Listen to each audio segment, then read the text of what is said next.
You're watching TVC News.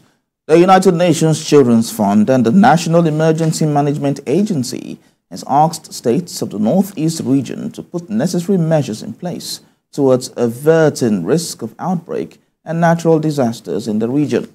This came to the fore during a 3-day workshop organized to develop emergency preparedness in Borno State Capital. Senior reporter Jesse Tafida reports.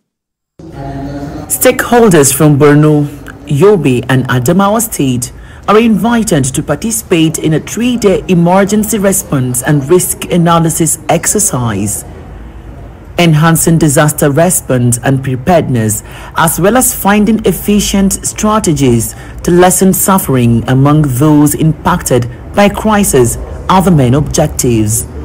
The United Nations Children's Fund and the National Emergency Management Agency want state government to prepare against various disasters in their state. This is quite a critical exercise because through the identification of the major risks that the 3 states face, the government will develop planning for better response.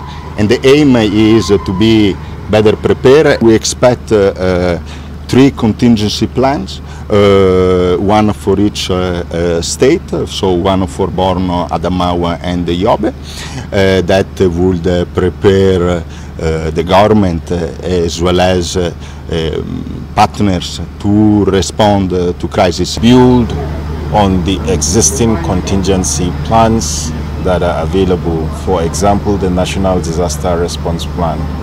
Of course, there are a lot of associated risk in our communities which we are aware of, most especially with the flooding season.